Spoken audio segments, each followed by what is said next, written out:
Evangelho de Lucas, capítulo 7, versos de 1 a 10.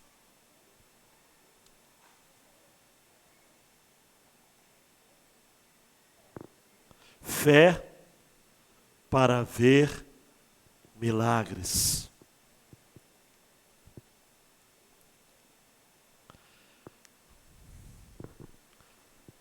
Eu ouvi essa semana, e até comentei também no Comece Bem a Semana, e você vai receber amanhã no seu celular,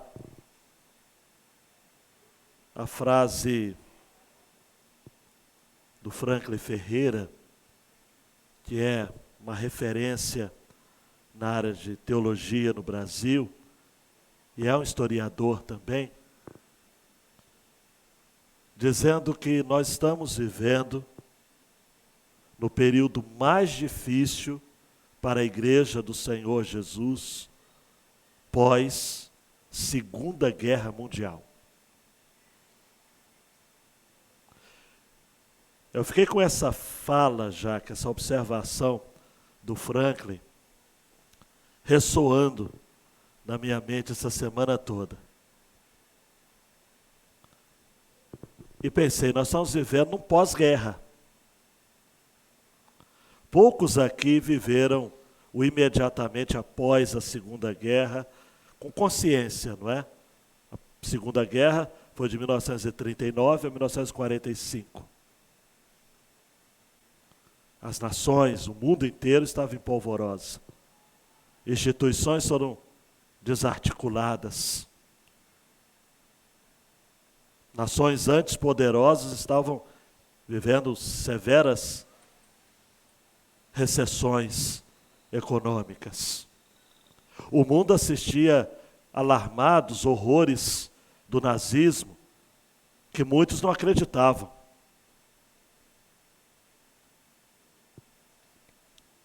Os horrores da Segunda Guerra, que hoje vemos em documentários, eu não sei quanto a você, mas ainda me chocam. Na minha formação de história, eu me vi realmente muitos momentos abalados, me sentindo abalado e perplexo, perturbado, por conta do ambiente que o mundo viveu no pós-guerra.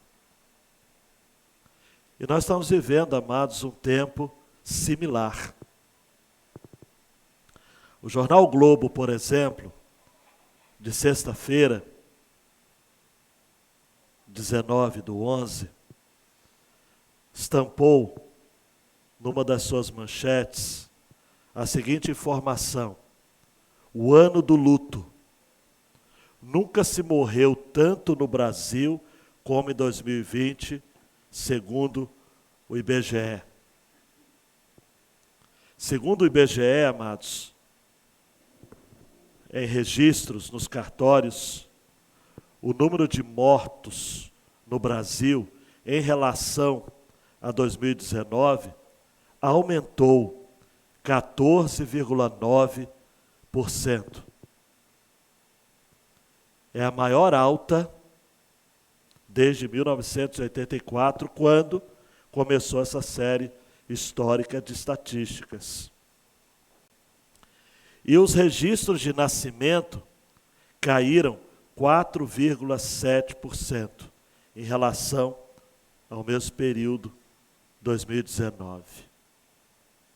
Resultado foi que, em algumas regiões, sobretudo do Sul e do Sudeste, houve um fenômeno inédito de termos tido mais mortes do que nascimentos. Eu não sei quanto a vocês, mas isso causa um impacto. Descobrir nas Escrituras Sagradas um incentivo para a gente manter a fé num cenário tão desfavorável é, ao meu ver, a chave de tudo. E olha que eu não vou ficar lendo manchetes de jornais aqui, porque o meu foco não é esse. Mas nós precisamos ter fé. Fé para vermos milagres do Senhor em nosso meio. Vamos ao texto? Lucas 7, 1 a 10. Tendo Jesus concluído todas as suas palavras dirigidas ao povo, entrou em Cafarnaum. E o servo de um centurião, a quem este muito estimava, estava doente, quase à morte. Quando o centurião ouviu falar a respeito de Jesus, enviou-lhe alguns anciãos dos judeus, pedindo-lhe que viesse curar o seu servo. Estes, aproximando-se de Jesus, lhe pediram com insistência: ele merece a sua ajuda, porque é amigo do nosso povo, e ele mesmo construiu a nossa sinagoga. Então Jesus foi com eles. Quando Jesus estava já perto da casa, o centurião enviou-lhe alguns amigos, dizendo: Senhor, não se incomode, porque não sou digno de recebê-lo em minha casa. Por isso, não me julguei digno de ir falar pessoalmente com o Senhor. Porém, diga uma palavra e o meu servo será curado, porque também eu sou homem sujeito à autoridade. Tenho soldados às minhas ordens, e digo a este: vá, e ele vai, e a outro: venha, e ele vem, e ao meu servo: faça isso, e ele o faz. Ao ouvir estas palavras, Jesus ficou admirado com aquele homem, e voltando-se para o povo que o acompanhava, disse: eu lhes digo que nem mesmo em Israel encontrei fé como esta. E quando os que tinham sido enviados voltaram para casa, encontraram o servo curado. Você pode dizer amém? Deus, fale conosco. A sua palavra está aqui. Nós estamos aqui. Queremos ouvir o Senhor falando. No nome de Jesus. Amém. E amém. É importante a gente entender que, por mais que Lucas, bem como os outros evangelistas, não se preocupavam com o registro cronológico, na seleção do material, cada evangelista fez questão de dar um ordenamento próprio.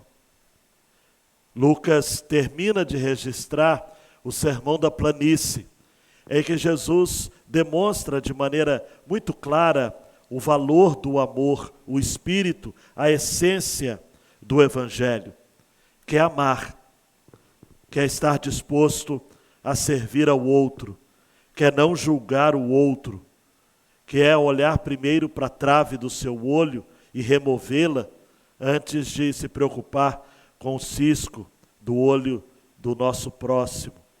Jesus havia terminado o seu sermão concluindo sobre o homem que construiu a sua casa sobre a rocha e o outro que construiu sobre a areia.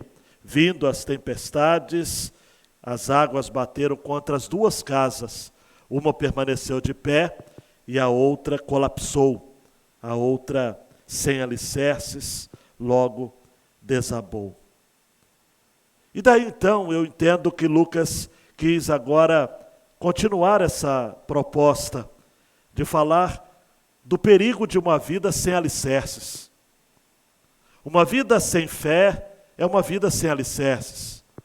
Alguém que não confia em Deus, o Criador, o sustentador do universo, alguém que não rompe barreiras para ir até Jesus e para buscar dele o favor que tanto se espera, vai, sem dúvida nenhuma, naufragar diante das tempestades da vida. É preciso ter fé. É preciso ter fé. Mas a fé não é aquela cantada por Gilberto Gil, andar com fé eu vou, pois a fé não costuma falhar. Esta é a fé situacional, uma fé superficial, uma fé supersticiosa.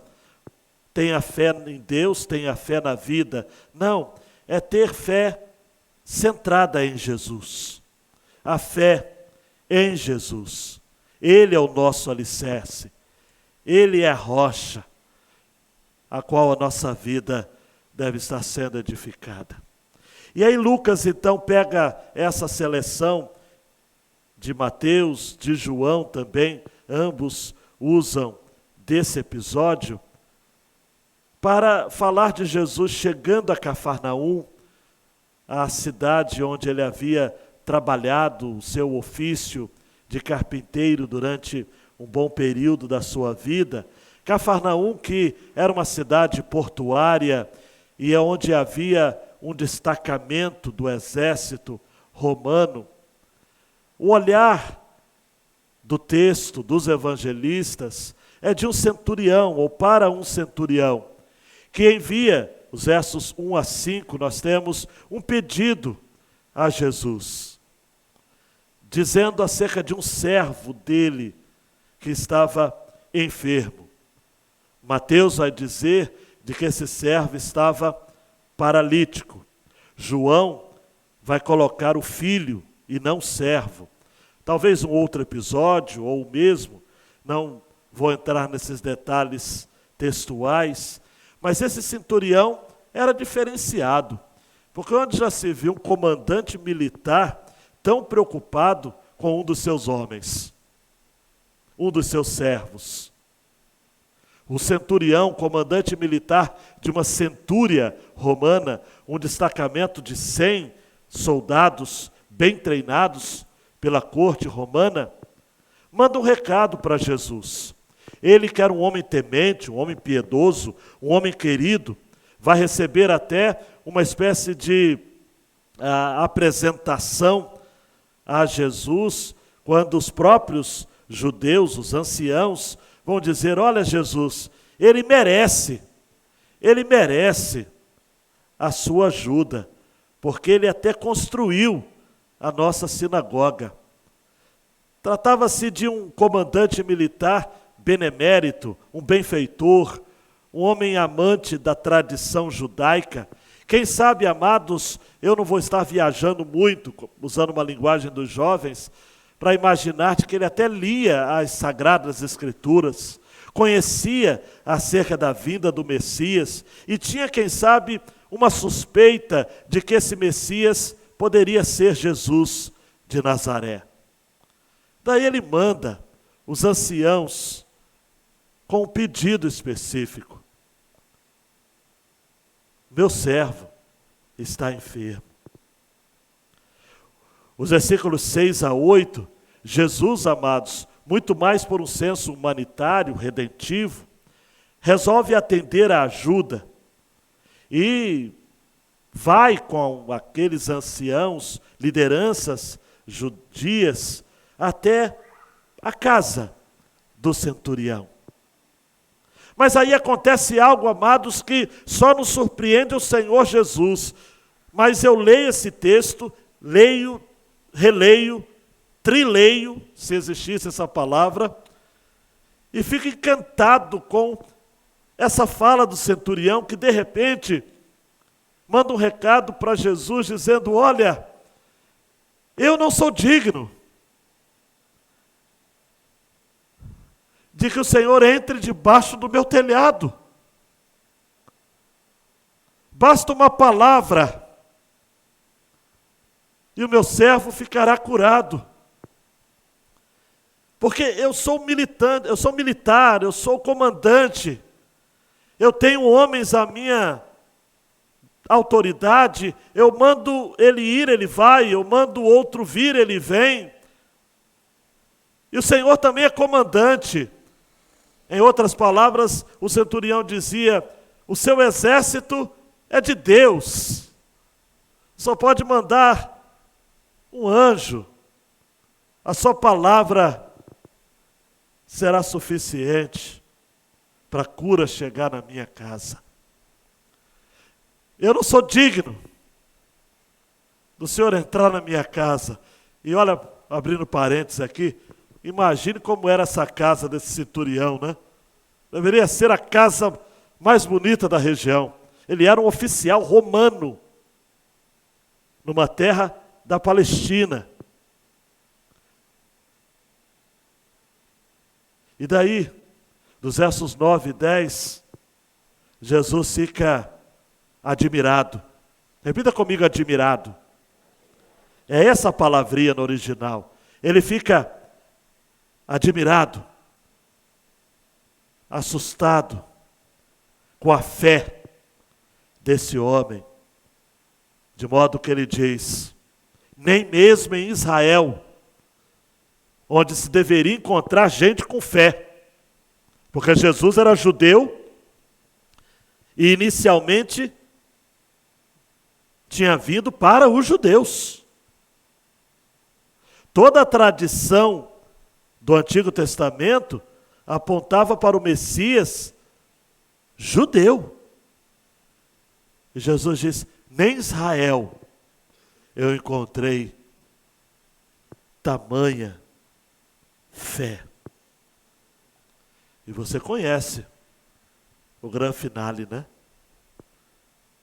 Quando os servos do centurião voltam para casa e encontram o seu servo completamente curado.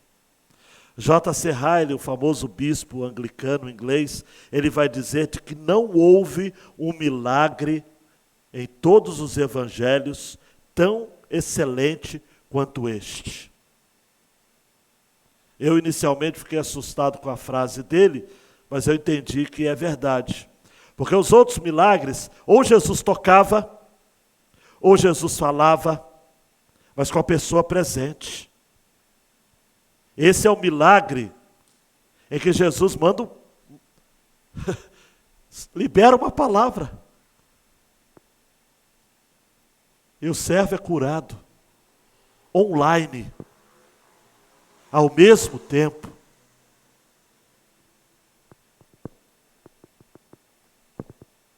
Mateus, Jesus faz um pedido, ou melhor, recebe um pedido. Ponto 1, queridão. Pedido a Jesus. Eu vou reforçar essa ideia do pedido. Nós estamos diante de um centurião. E ele mesmo havia dito que ele tinha homens à sua disposição e que era só uma questão dele mandar: vai, vem. Mas o texto vai dizer, amados, no versículo 3, que quando o centurião ouviu falar a respeito de Jesus, enviou-lhe alguns anciãos dos judeus, pedindo-lhe que viesse curar o seu servo. Esse é um diferencial. Ele mandava nos seus servos, ele mandava no seu exército, no seu destacamento, na sua guarnição. Mas para Jesus ele pedia. Eu tenho que abrir um parênteses aqui. Eu fico assustado, amados, mesmo com 47 anos de idade, 27 anos de ministério, com posturas de alguns crentes nos nossos dias, incentivados por líderes a dar ordens para Deus. Isso ainda não entrou na minha cabeça. O centurião pediu. Pediu. Diante de Jesus, amados, nós temos que pedir. Ele era um centurião, um oficial romano, sim. Mas diante de Jesus, ele era um homem como qualquer outro. A pessoa neste mundo queridão, queridona, pode ter riqueza, pode ter poder, pode ter influência, mas diante de Deus, eles têm que pedir. Mandar não dá certo, não. Por isso que Jesus diz que aquele que se humilhar será exaltado. E aquele que se exaltar será humilhado. Gosto de pensar em Jairo, quando ele se curva diante de Jesus, mesmo ele sendo o principal da sinagoga. Não importa. O centurião estava ali, em Cafarnaum, liderando seus homens. E ali, naquele contexto, ele ouve falar a respeito de Jesus. E ele pede ajuda. E ele diz: vão, peçam para Jesus curar o meu servo. É interessante, amados, que, sem querer entrar em detalhes, mas Cafarnaum foi condenada por Jesus devido à sua falta de fé. Se você for folhear um pouco mais a sua Bíblia, em Lucas, no capítulo 10, no versículo 15, você vai encontrar a seguinte denúncia: e você, Cafarnaum, pensa que será elevada até o céu? Será jogada no inferno. Cafarnaum era uma cidade marcada, amados, pela incredulidade. Mateus 11, 23 e 24 é um outro texto para ilustrar isso. E você, Cafarnaum, pensa que será elevada até o céu? Será jogada no inferno. Porque se em Sodoma se tivessem operado os milagres que foram feitos em você, ela teria permanecido até o dia de hoje. Mas eu digo a vocês que no dia do juízo haverá menos rigor para a terra de Sodoma do que para você. A cidade de Cafarnaum, Zeca, no ano 5 no século 5 depois de Cristo, se tornou completamente desabitada. Ela foi alvo de uma maldição do próprio Jesus, porque Jesus realizou muitos milagres ali. O mestre curou, só para vocês terem uma ideia, o servo do centurião, a sogra de Pedro, o paralítico que foi levado pelos 4 amigos, o filho de um nobre à distância. Ele libertou um endemoniado. Jesus ensinava corriqueiramente na sinagoga de Cafarnaum. Ele pronunciou os seus mais diversos e importantes discursos. Por exemplo, o seu discurso famoso de João 6, 24 a 65, em que Jesus se apresenta como o pão da vida, foi justamente ali. Mas a despeito disso, amados, os habitantes de Cafarnaum, a despeito de terem visto, presenciado grandes milagres e de terem escutado diretamente dos lábios do Filho de Deus acerca do Evangelho, a maioria deles não deu crédito, ou não deram crédito à pregação da graça de Deus. Aí dá para entender por que Jesus disse no final: nem em Israel eu encontrei tamanha fé. Jesus destaca a fé de um centurião, de um oficial romano, um pagão. Eu creio que ele foi convertido aqui nesse episódio, mas ele não tinha nenhum tipo, amados, de rastro histórico. Ele não tinha traquejo cristão. Ele nem ousou pedir pessoalmente. Ele mandou emissários, ele pediu para que emissários o fossem até Jesus. Ele depois surpreende a Jesus dizendo: olha, nem entrar debaixo do meu telhado eu sou digno. Não, basta uma palavra.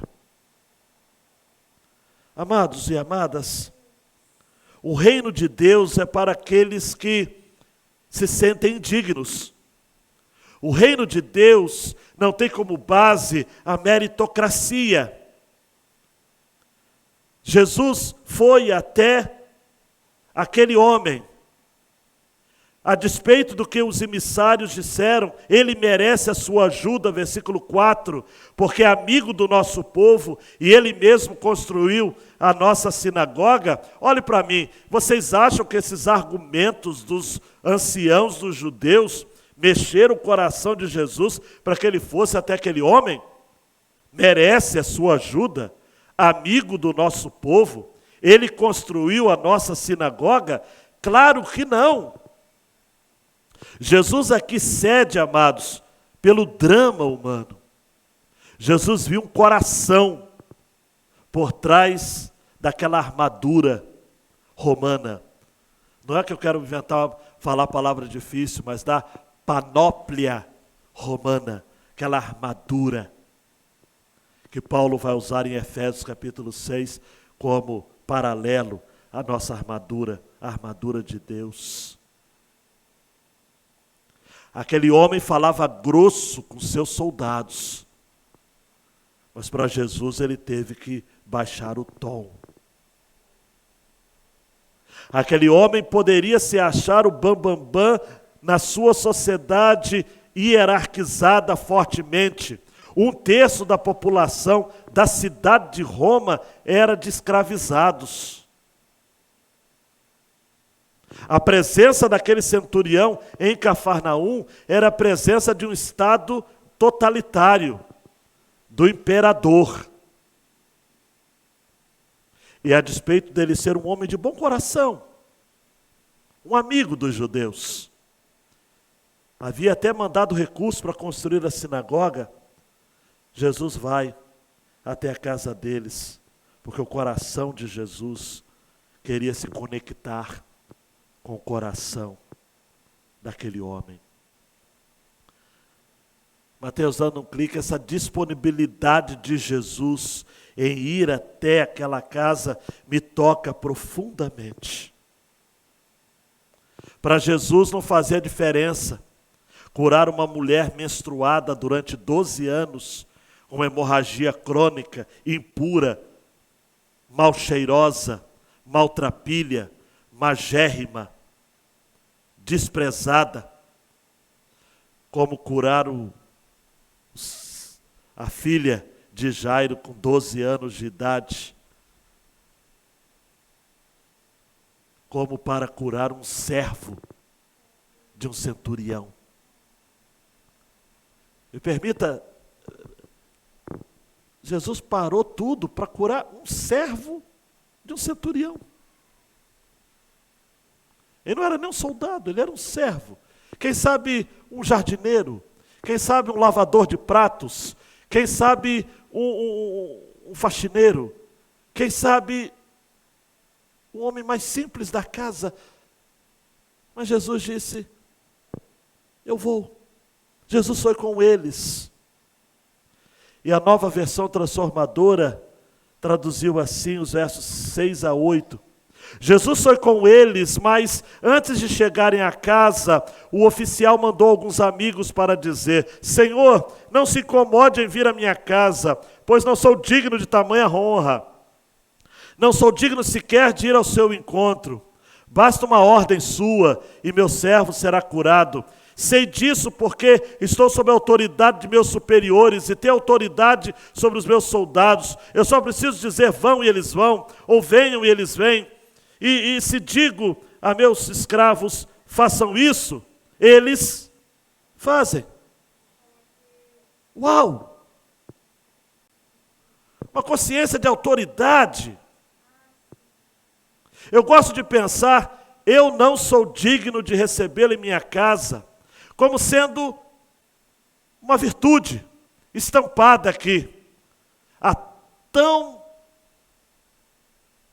grande e especial e única virtude da humildade. A verdadeira grandeza, para citar o C.J. Mahaney. Os emissários dos judeus No versículo 4 dizem, ele merece a sua ajuda. Mas ele mesmo disse, eu não sou digno de recebê-lo em minha casa. Eu me encanto com a humildade. Humildade é a virtude que quando você pensa que tem, é porque já perdeu. Humildade, como diria C.S. Lewis, não é pensar menos de si, mas é pensar menos em si. Humildade é a fina flor da santidade. Humildade é o que deixa o coração de Deus encantado, porque ele é atraído pela humildade. O profeta Isaías vai dizer, eu vou dizer com quem eu habito não no alto, eu habito no meio do contrito. Aquele que habita no alto, habita também no contrito de espírito, no humilde. Aquele que habita o alto lugar, o inacessível lugar, tem morada, amados, com quem é contrito. A palavra de Deus vai dizer que o Senhor conhece os humildes. A primeira bem-aventurança vai dizer, bem-aventurados os humildes de espírito, porque deles é o reino dos céus. Humildade. Tiago 4,6 vai dizer, Deus resiste aos soberbos, mas dá graça aos humildes. Humildade. Esse centurião mostrou que era humilde. Nós temos cá para nós, olhe para mim, uma ideia errada de humildade, né? A gente acha que o pobre, ele é humilde por natureza. Existe muito pobre orgulhoso. Porque o orgulho, a humildade não está na classe social, não está no poderio financeiro, mas a gente tem um linguajar meio estranho, né? Fulano de tal é simples, olha a casa dele, mas você não conhece o coração dele. O rico pode ser mais humilde do que o pobre. Humildade. Há um salmo que vai dizer de que bem-aventurados os mansos, porque eles herdarão a terra. Humildade. Tim Keller tem um livrinho muito joia, em que ele fala sobre a humildade, uma exposição em 2 Coríntios, uma porção. Nesse livraço, embora pequeno, ele vai dizer, a humildade do Evangelho mata a necessidade que tenho de pensar em mim. Eu não preciso mais ligar as coisas à minha pessoa. Essa humildade dá fim a pensamentos como eu estou nessa sala com essas pessoas, isso faz com que eu seja bem visto por elas, e estar aqui me faz bem. Não, a humildade baseada no Evangelho significa que eu não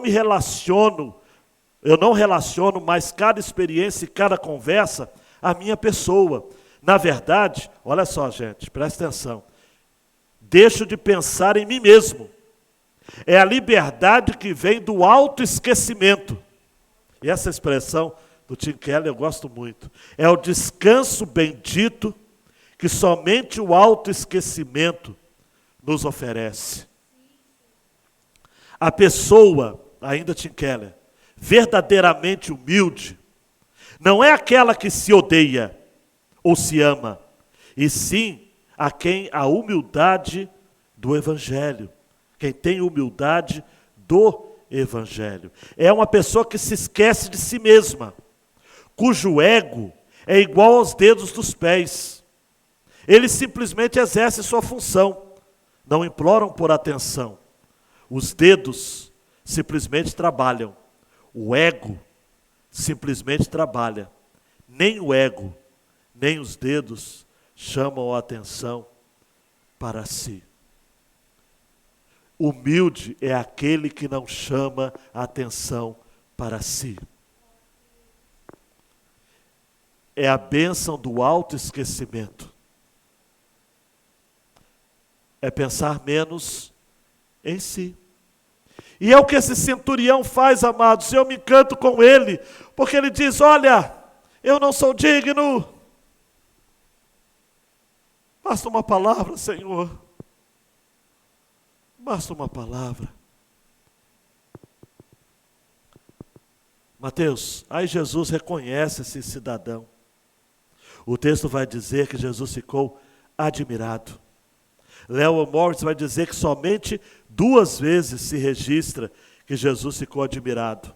Ora pela incredulidade em Nazaré, na cidade de Nazaré, e ora por causa da fé desse centurião. Eu lhes digo que nem mesmo em Israel encontrei fé como esta. Com estas palavras, meu queridão e minha queridona, Jesus destacou algo muito sério para os discípulos e para todos aqueles que estavam ali, atentando para esta sua reação. Jesus demonstrou que o Evangelho muitas vezes pode encontrar melhor resposta nos que foram marginalizados, dos que estão fora da sociedade, do que naqueles que estão dentro e afirmam estar comprometidos com Jesus. Jesus está dizendo o seguinte: olha, eu esperava receber fé de Israel, eu esperava receber fé dos crentes, mas eu estou recebendo a fé de um pagão, eu estou recebendo a fé de um homem a quem o nosso próprio povo tem como um interventor, um estrangeiro opressor. Jesus não é politicamente correto. Aquele defende a fé do centurião, não é porque ele era a favor da invasão, do domínio estrangeiro na Palestina. Não, Jesus não faz política, Jesus faz redenção. Redenção. Jesus não fez, nunca faz e nunca fará opção preferencial pelos pobres. Mas ele também não é amigo dos ricos porque é ricos. Ele é amigo de pecadores. Jesus é amigo de pecadores. Não importa quanto esse pecador tem no banco.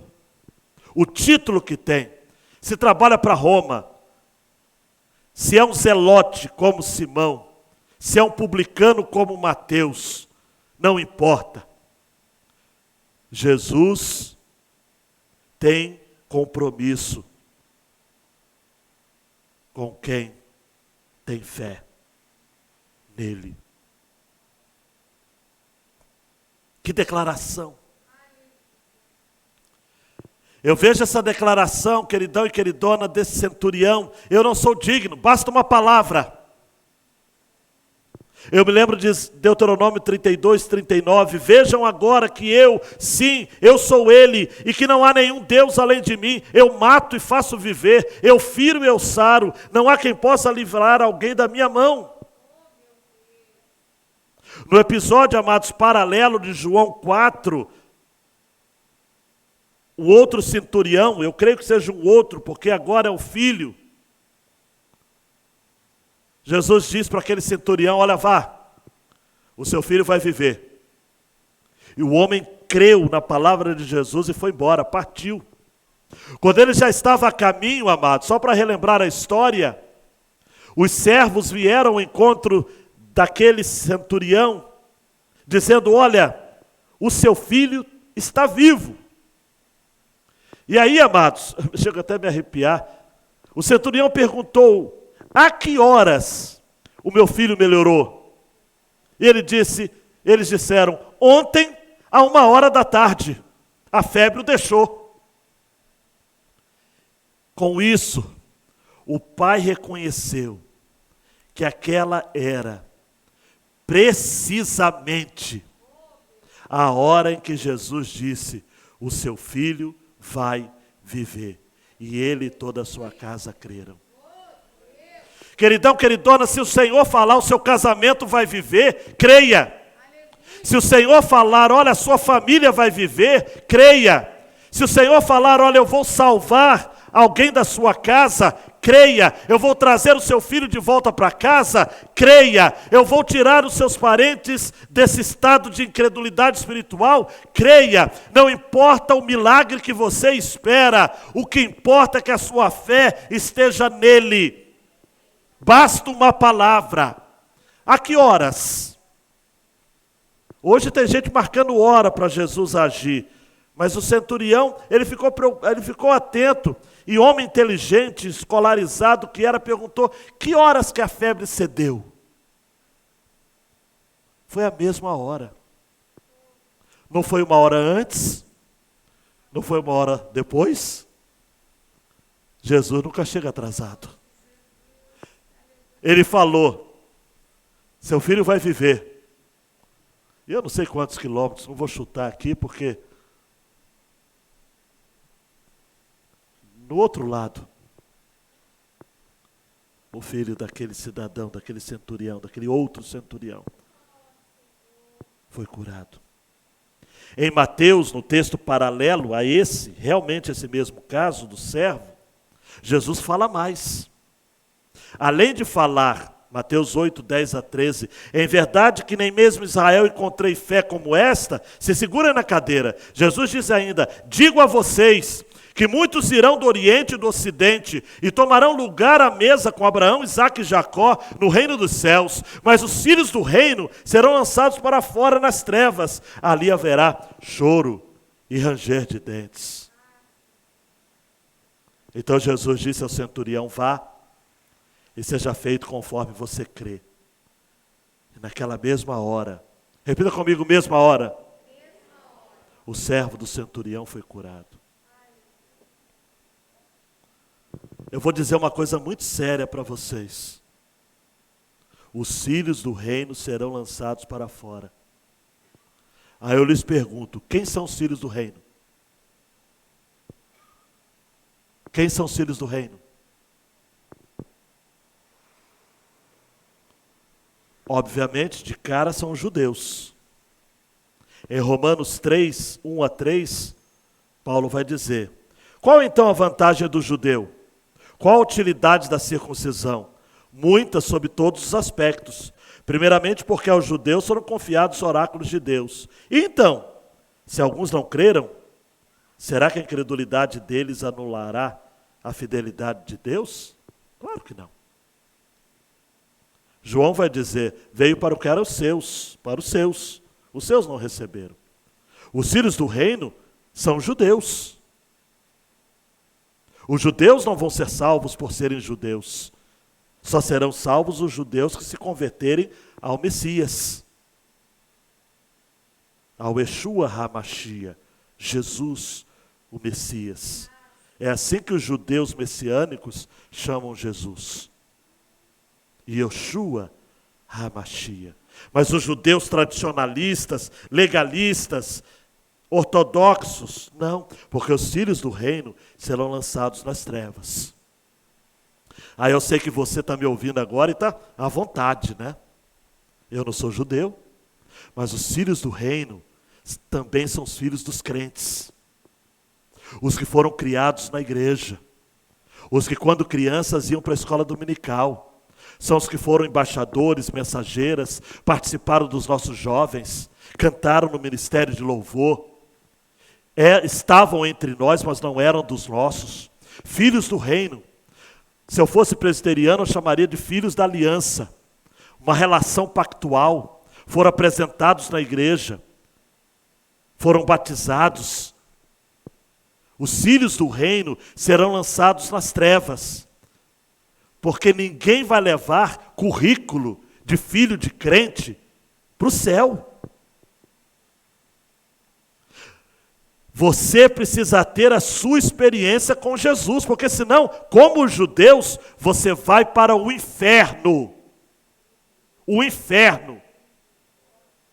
Jesus disse: os filhos do reino serão lançados ao inferno. Os crentes nominais. Os crentes da facilidade. Os crentes virtuais. Amados, não existe igreja online, porque não existe povo de Deus online, salvação online, sangue de Cristo online. Ou você segue a Jesus no tete a tete, no presencial, ou você não é filho do reino de Deus. É apenas filhos do reino, na expressão que Jesus vai usar em Mateus. Os filhos do reino serão lançados para fora.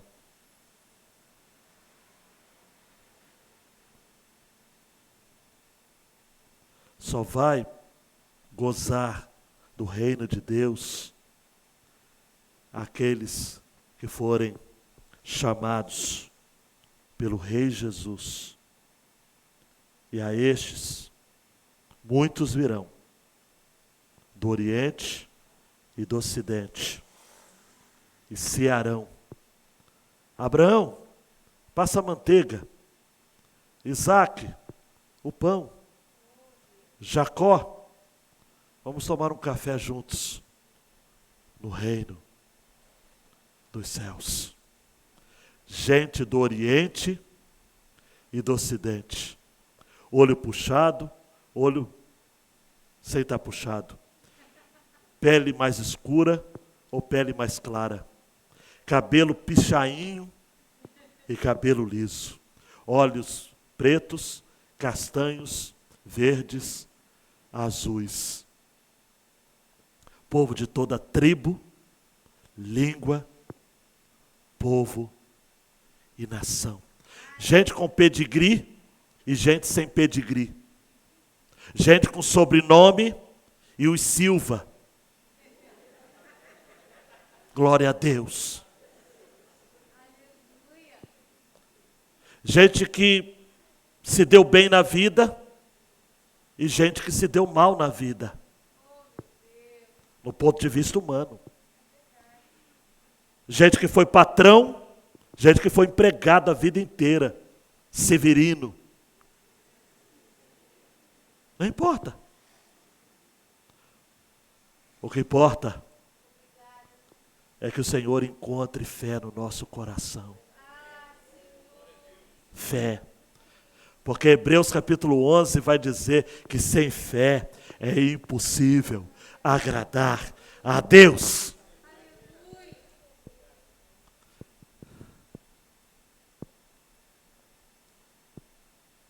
A palavra de Cristo é um alicerce seguro.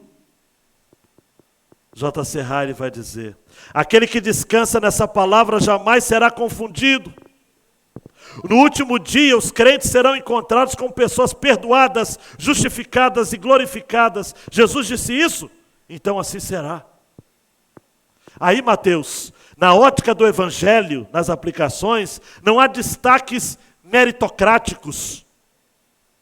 Todos são igualmente indignos. Carecem da graça de Deus em Cristo Jesus. Hashtag, somos todos mendigos. Todos. Está preparado para receber mais uma dose bíblica? Efésios 2, 8 e 9. Porque pela graça sois salvos, mediante a fé. Isso não vem de vós, não vem de vocês, é dom de Deus, não vem das obras, para que ninguém se glorie. Glênio Paranaguá, que me influencia muito, pastorzão da PIB de Paranaguá, lá no Paraná, escreveu num dos seus livretos, que eu gosto muito.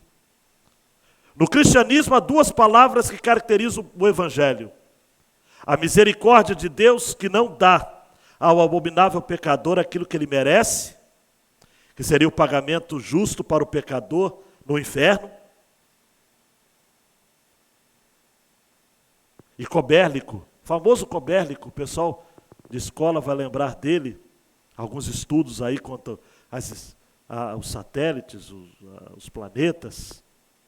Não te peço, Senhor, a graça que deste a Paulo, nem o perdão que ofereceste a Pedro. Suplico-te somente a misericórdia que concedeste ao ladrão na cruz.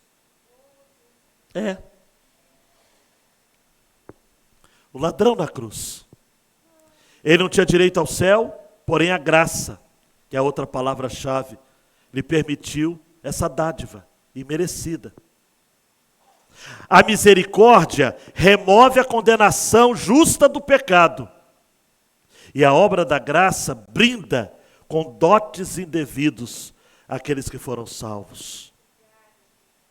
Tudo isso, usando a expressão que eu gosto do pastor Glênio, insulta o mérito. A salvação insulta ao mérito. Paulo vai dizer em Romanos 9, não é de quem corre, não é de quem quer, mas é daquele a quem Deus usa de misericórdia. Na corrida da fé, amados, a questão não é chegar em primeiro lugar. Você já perdeu. Paulo está na sua frente, Pedro está na sua frente, Abraão está na sua frente. A questão é chegar. É chegar. É completar a carreira. É dizer como Paulo, combati o bom combate. No original, agonizei a boa agonia. Completei a carreira. Guardei a fé. O negócio é completar a carreira, amados. Completar a carreira. E a última aplicação. A fé é o estender da nossa mão carente a quem de fato pode nos dar a cura que tanto precisamos. A descoberta do sentido da nossa vida. Está preparado? Há uma frase do Arthur Walkton Pink que eu me delicio com ela. Uma abelha não extrai mel da flor enquanto fica somente a contemplá-la. Por igual modo, o crente não deriva qualquer consolo real e nem qualquer força espiritual das promessas divinas enquanto a sua fé não se apossa delas e enquanto elas não penetram em seu coração. Eu olho para alguns de vocês e eu falo o seguinte, vocês nunca vão saber o que eu estou falando, alguns de vocês. Porque vocês não têm fé? Aí vocês ficam me olhando. E olhando o pessoal cantando. E achando o ambiente gostoso. Por enquanto, porque depois os prazeres do mundo, os atrativos do mundo, vão sem dúvida nenhuma seduzi-los. E muitos vão se perder. Mas aqueles que repousam nas promessas de Deus e colocam a sua fé no Senhor, vai vir pandemias. Eu estou falando no plural mesmo. Pandemias. E eles vão permanecer firmes. Por quê? Porque eles convidaram Jesus para morar com eles. Conviveram, convidaram, deixaram Jesus. Apocalipse 3:20, eu que estou à porta e bato. Se alguém ouvir a minha voz e abrir a porta, entrarei em sua casa, cearei com ele e ele comigo. Eu já falei com vocês acerca desse quadro, Luiz. Eu não sei, Mateus, vai dar para ver, a imagem é muito pequena, mas depois você pesquisa na internet, se desligar essas duas luzes, só para o pessoal ver um pouco mais aí, depois você vai na internet e no canal do YouTube, é um quadro famosíssimo esse. É uma tela pintada por Roman Holtz, no século XIX, chamado A Luz do Mundo. A Luz do Mundo. Talvez não dê para ver precisamente, é uma iconografia de Jesus batendo na porta do coração. Muito mato. E Jesus insiste em bater na porta. O detalhe desse quadro é de que não há trinco do lado de fora. E aí, ligando as luzes aqui, meu queridão, porque depois dos 45 eu já estou com a minha vista fraca. Certo crítico, ao ver o quadro pela primeira vez, chamou a atenção do artista. Crítico de arte é bicho ruim. Cadê o trinco? O artista disse assim, olha, essa porta representa o homem. Cristo está batendo a porta. O trinco está por dentro. Só Ele que pode abrir. Mais uma ilustração da série Sabedoria Infantil. Uma criança estava vendo o mesmo quadro. E aí ela perguntou para o pai, papai, por que quem está do lado de dentro, então, não deixa Jesus entrar? Uma criança tipo Miguel, uma criança que vê e pergunta logo. O pai falou, não sei. Mas aí a criança, que é inteligente, nunca se conforma com não sei. Ela parou, pensou, analisou e disse, papai, eu já sei. É porque eles estão no porão e não estão ouvindo Jesus bater. Olha para mim. Jesus está batendo, hein? E você está no porão. Você está preocupado com o seu trabalho na Bracels, seu trabalho na prefeitura. Já está fazendo conchavo com vereador, candidato nas próximas eleições. Está querendo tirar proveito de alguma situação do mercado. Porque tem gente que fatura, mas o pós-guerra, na Segunda Guerra Mundial, enriqueceu muita gente. Empresas enormes que existem hoje, e que alguns de vocês já trabalharam, se não trabalham, se tornaram grandes no pós-guerra, ganharam pela morte dos homens. As armas, nem vou falar muito. E tem gente que só pensa nisso, em se dar bem, em ganhar dinheiro, estudar, ter título. Está no porão, Juninho, e Jesus está batendo. Eis que eu estou à porta e bato. Se alguém ouvir a minha voz e abrir a porta, porque Jesus não é ladrão e salteador, não vai meter os dois pés na porta e pá! Tem que abrir. Entrarei com ele em sua casa, cearei com ele e ele comigo. É interessante que é cearei, não é almoçarei nem jantarei. A ceia é de quem é íntimo, é de quem é parente, é de quem faz parte da família. Jesus quer fazer parte da sua família. Ele quer. Deixando a última tela, queridão. A fé que chama a atenção de Jesus é aquela que expõe a fragilidade humana em uma declaração de completa dependência a Deus. Abaixa sua cabeça, queridão e queridona. Será que o Senhor vai encontrar fé nesta noite no seu coração? Será que Jesus vai dizer o mesmo que disse acerca do centurião para você? Eu não encontrei fé em Israel.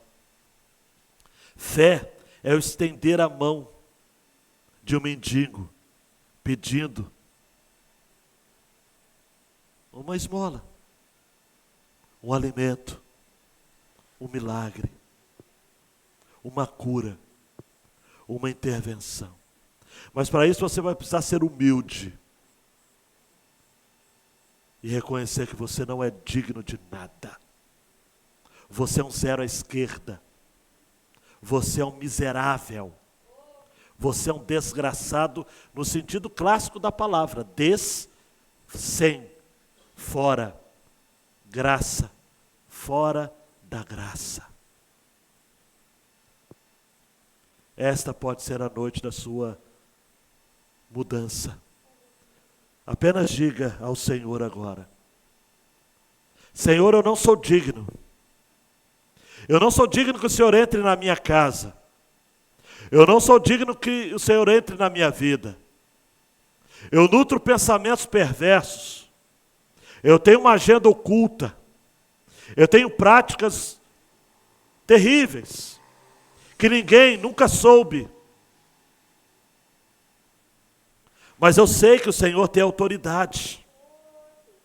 Eu sei que a sua palavra tem poder para mudar a minha vida, para me fazer deixar o meu vício, a pornografia, a bebida, a sede pelo poder, o materialismo, o orgulho que eu tenho de ter uma casa, de ter um emprego, de ter influência, algo que eu acho que por si só vai me manter bem na sociedade. Mas o Senhor, nesta noite, através da palavra, do Evangelho, disse que a fé insulta o mérito. Ai, a fé insulta o mérito. E não se trata, então, de orgulho denominacional, de nome tradicional de família, os contatos que eu tenho no meu smartphone, os títulos que eu tenho na parede, nada disso importa. Se Jesus está do lado de fora batendo na porta do meu coração. Eu deixo Jesus, eu deixo o Senhor entrar. Eu me desarmo, eu me desnudo. Eu digo a Jesus, fique à vontade, muda o que o Senhor tiver que mudar, muda os lugares dos meus móveis, vá naquilo que está dentro das minhas gavetas, me transforma. Eu não quero ir para o lago de fogo e enxofre. Eu quero sentar na mesa com Abraão, com Isaac e com Jacó. Eu quero ir para o mesmo lugar que meu pai foi, que a minha mãe foi, os que morreram em Cristo. Dá essa segurança no meu coração, de que nada, nem ninguém, vai me impedir de ir até onde o Senhor está. Maranata, ora vem, Senhor Jesus. Obrigado por esta palavra, por essa exortação, por esse apelo evangélico, em o nome do Senhor Jesus. Amém. Amém. Deus abençoe a sua vida. Ore silenciosamente e diga: Deus, me dê a fé desse centurião.